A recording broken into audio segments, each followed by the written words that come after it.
Don't you love it when your former employer gives you a solid, they're like, you know what? We want you to go to the World Series. So we're going to go ahead and release you, pay you your $9 million, and you can go sign with the Houston Astros and hopefully go back to the World Series and win. Well, we'll go and discuss this on this special edition of the Locked On Astros podcast. Jainel Diaz, this is Locked On Astros. Hello and welcome to Locked On Astros, your daily Astros podcast. Here are your hosts, Eric the Man Huysman and Brett H-Town Wheelhouse Chancey. We are Locked On Houston Astros, and we hope that you join us for daily Locked On Astros podcast. My name is Eric Huysman. You can find me on X at Eric Talkstros. Find the show at Locked On Astros, your team every day. Thank you for making us your first listen on Apple, Odyssey, Spotify, wherever you listen to podcasts. Go and check out the Locked On Astros podcast. And thank you for making us your first listen on Apple, Odyssey, just wherever you make us your first listen and become an everydayer. Go and check out Michael Connor on the Locked On Astros podcast as well. I can't do a long episode. I've got to go to class. I got to be at UH Clear Lake in about 40 minutes, so I've got a short amount of time. But I wanted to say that Jason Heyward is coming to Houston. While he may not be the same player he once was, this is an important bat that the Astros got for basically nothing. They didn't have to trade away any prospects. They're signing him for league minimum. So this is a great move for the Houston Astros. Is he going to be the next great thing for the Astros? Who knows? Who thought that Ben Gamel would be the big thing for the Astros right now? The Astros are desperate. They don't know what's going on with Kyle Tucker. Kyle Tucker was reportedly sprinting in the outfield today. So that's some positive notes. I know that Chas McCormick says that he is the one that has got to fix himself. And who's going to be going down to AAA? We'll have to discuss this and more. But yesterday, the Dodgers, they released veteran. When I say veteran, this is a guy that's been around baseball for a while. He's 35 years old, and he was released, and by the Dodgers are paying $9 million of his salary. So the Astros only have to pay league minimum. And so I think that he wanted to come to Houston. Possibly he felt like maybe the Astros had the best opportunity, to play, and maybe he felt like the Astros had the opportunity to win, because he's seen this team play good baseball in the past. And so this is an opportunity for the Astros without Kyle Tucker. We have been kind of putting a patchwork outfield out there. I know we have some, when Alvarez is out there, you have some offense, but other than that, it's been hit or miss with these guys. And unfortunately, you can't ask for much with Hayward. He hasn't had a great season.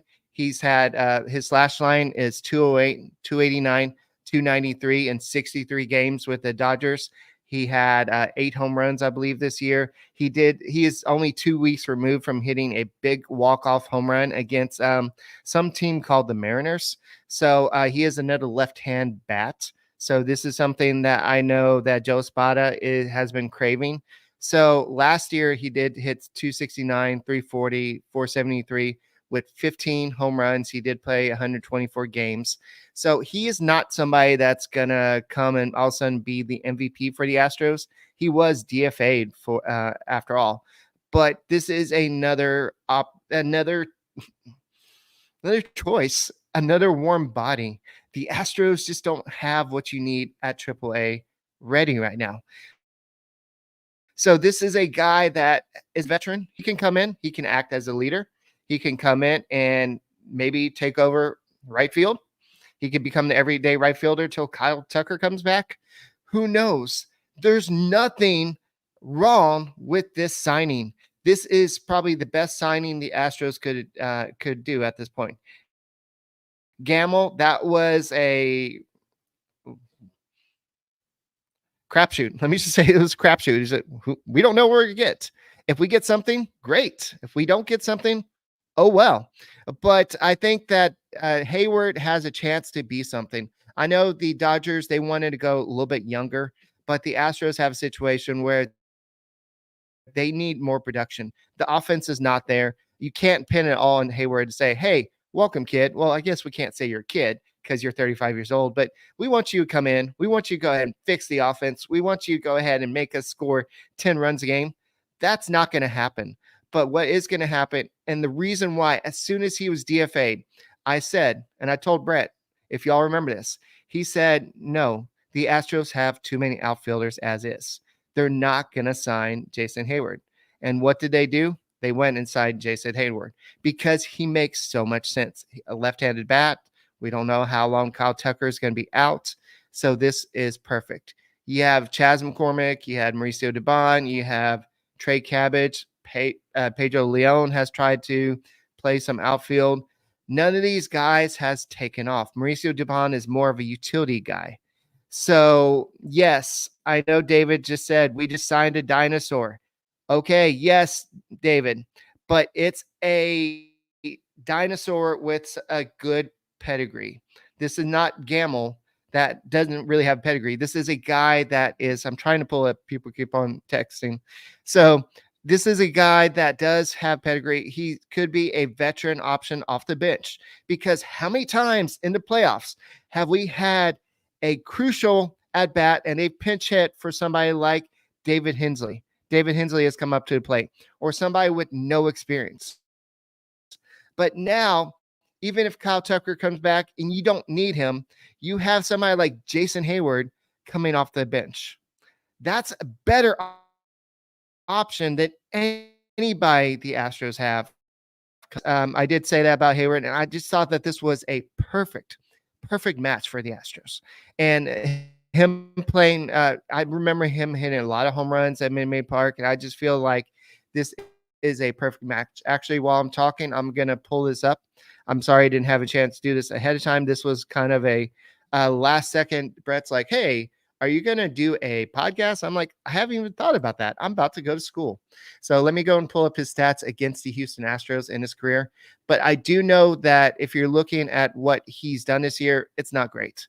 But if you look at what Gamble did before he came, it wasn't great. If you look what Neris did, it wasn't great. So sometimes somebody's trash is somebody else's treasure. The Astros may see something that the Dodgers are like, oh, he's washed up, he's done, but somebody else turns it into somebody else. Turns it not into a star, but a usable asset. So against the Astros in his career, he's actually batting. It's maybe not as good as I thought. He's batting .250 with 6 home runs, a 900 OPS, and 14 RBIs. So that's what he's done in his career against the Astros. And let me see what he's done at Minute Maid Park. At Minute Maid Park, he's batting .238 with 813 OPS, with 3 home runs, 5 RBIs. Granted, it's a small sample size, only 42 at-bats. Keep in mind, he's played most of his career in the National League. Since he's come in, he's mostly been, the Astros have moved to American League. So you mostly seen them through the interleague matchups here. So I think this is a win-win experience. You got the Astros likely get to go and maybe go back to the playoffs. And this is somebody who is a stopgap for maybe until Kyle Tucker gets back. So overall, this is great. He has a hard hit rate, and average velocities are higher than last year. His swing and miss rates have gone up a little bit. And he's had his ground ball rate has gone up a little bit. He has a .224 batting average on balls in play, was the lowest among hitters with at least 150 plate appearances going into Tuesday. So this is a guy that has some attributes. The Dodgers wanted somebody that could produce now. The Astros desperately needed somebody to produce now. That's the difference. That's why you see Jason Heyward here, because the Astros needed somebody to produce. You have Gamble here now. And in a second, we'll go ahead and talk about who likely may be going down. Who do y'all think it is? Go and put it in chat. Who do you think will be going down AAA? I'm not going to even have time to take a deep look into the 40-man roster, but let's just take a look at who's likely going to be going down. We'll go ahead and continue this conversation next. Thank you for listening to Locked On Astros podcast. My name is Eric Huysman, and Brett Chancey, he couldn't make this podcast, but go and subscribe to us. Make us your first listen on Apple, Odyssey, Spotify, wherever you listen to your podcasts. Go and check us out. Hey guys, let's talk about eBay Motors. Have you ever been on your way to the Astros game, then all of a sudden your car won't stop? Keep your ride or die alive. Have the parts you need when you need them. It's the passion, the drive, the experience that keeps the Astros going. So why don't you do that for your car as well? eBay Motors has you covered with 122 million parts for your number one ride or die. You always find exactly what you're looking for. And with eBay Guaranteed Fit, your part is guaranteed to fit your ride or die every time or your money back. Because with eBay Motors, you're burning rubber, not cash. With all the parts you're going to need at all the prices you want, it's easy to make the car the MVP and bring back huge wins. Keep your ride or die alive at ebaymotors.com. Eligible items only. Exclusions do apply. eBay Guaranteed Fit, only available to U.S. customers. And if you're on the way to game and you need a ticket, why don't you check out Game Time? I know this is something that Brett uses a lot. I've used it a little bit, and it's just awesome. Brett just waits till the day of the game. He's like, oh, let me just go to game. And he buys the ticket, and it's like, oh, this ticket's only $5. Let me buy this ticket for $5 at Game Time. So Game Time gives you the ticket that you need when you need it. And it's they have all this, no matter if it's baseball, Rockets, Texans are about to come back. So there's just all the different experiences that you can get all in one pricing. Just go ahead and get the Game Time app. You can look at seat views. You can look at everything. So take the guesswork out of buying tickets with Game Time. Download the Game Time app, create an account, use the code LOCKEDONMLB for $20 off your first purchase.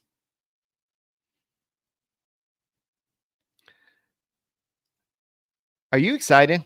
The Astros have just added another piece. Yeah, I know. We wanted them to do this at the trade deadline. We wanted them to go out and get Yandy Diaz. But Yandy Diaz would have cost the Astros almost their entire farm system.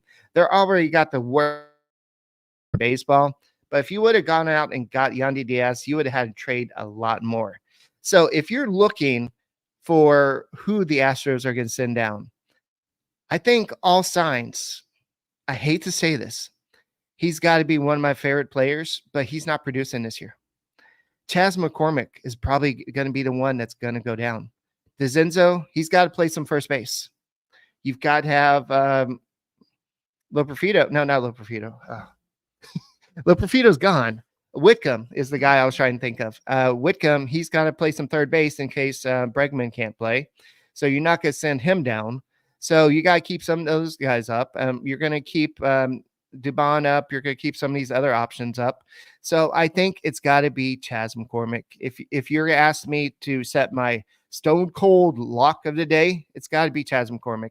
I think he needs some time to rediscover his swing. He doesn't look like the same guy last year. And I think just like Rafael Montero has rediscovered his pitching, why can't Chas McCormick go down and do the same thing? And this gives Jason Heyward a chance to play with the Houston Astros. I wouldn't be surprised if I don't know if he'll become the everyday starter. I think he'll get a whole bunch of starts and see what he does. But I think we'll see a lot more of what we've been seeing. A lot of players rotate in or out. So let's see what y'all are saying. I see a lot of people saying Chas. So he can't be worse than Chas or McCormick right now. So most people are saying it's got to be Chas McCormick. And so I just feel like, I haven't seen anything.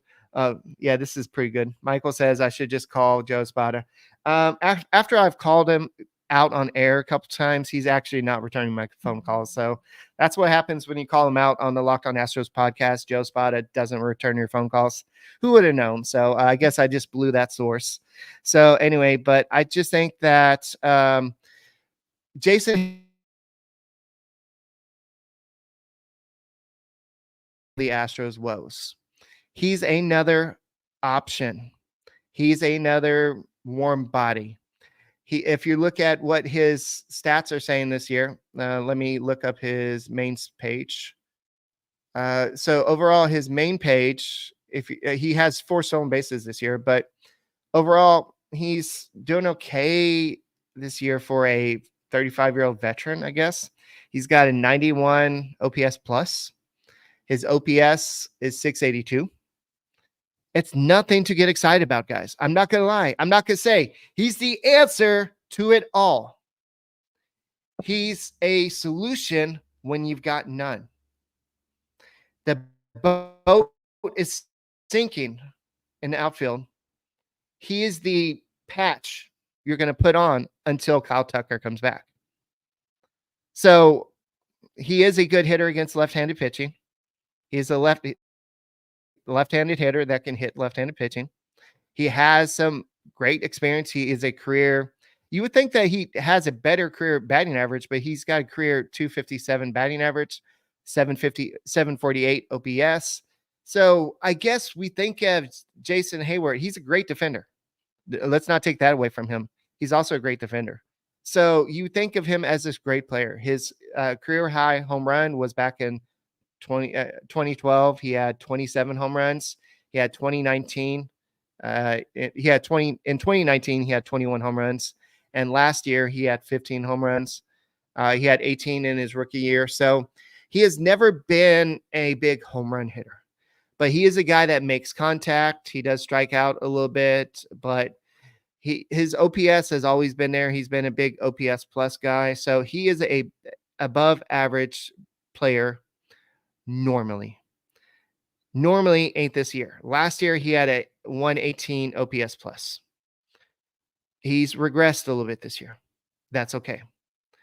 Let's see what the Astros could do with him.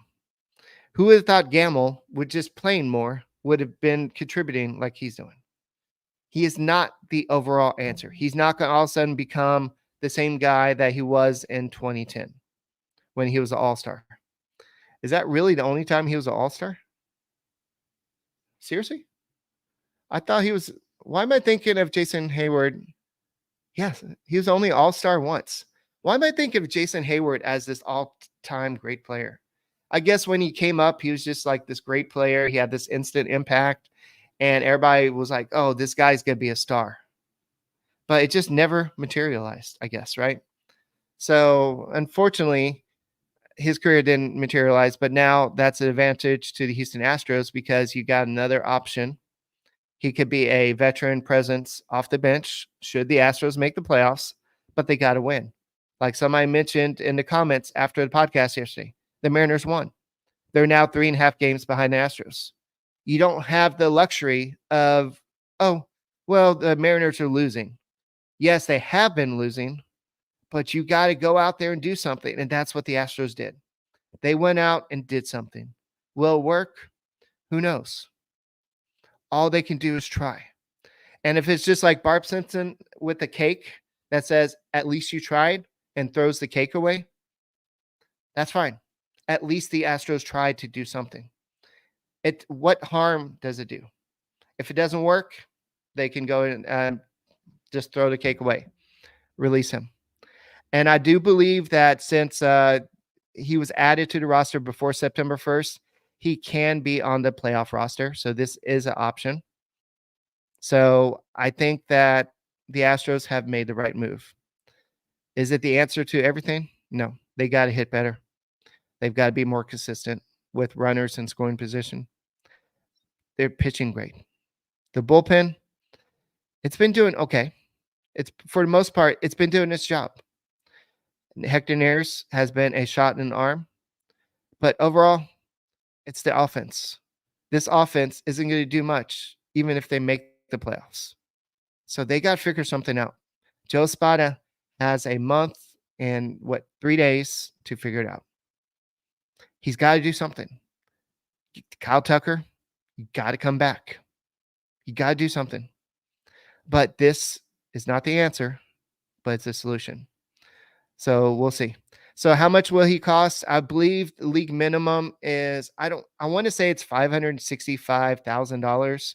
So it'd be probably a prorated version of that for the rest of the season. Don't quote me on that, but I think that's the league minimum is $565,000. So he'll get a prorated rate of that. So it's not bad for a veteran. The Dodgers are paying the big chunk of the salary, right? $9 million. Maybe this is another. I don't want to say it's another Yordan Alvarez. Don't get me wrong, but maybe this is another gift by the Dodgers to the Houston Astros, and it comes back to bite them in the butt. So we'll see. Guys, that's all we got for this Locked On Astros podcast. I got to hurry up and get to school. Brett and I will be back, and we'll go ahead and talk about tonight's game versus Phillies. Hopefully, the outcome's a little bit better than it was last night because that was a sucky ending. My name is Eric Huysman. He is Brett Chancey, and we are the Locked On Astros podcast. Thank you for making us your first listen every day. And Jason Heyward, welcome to H-Town. And we will see you later in Go Astros.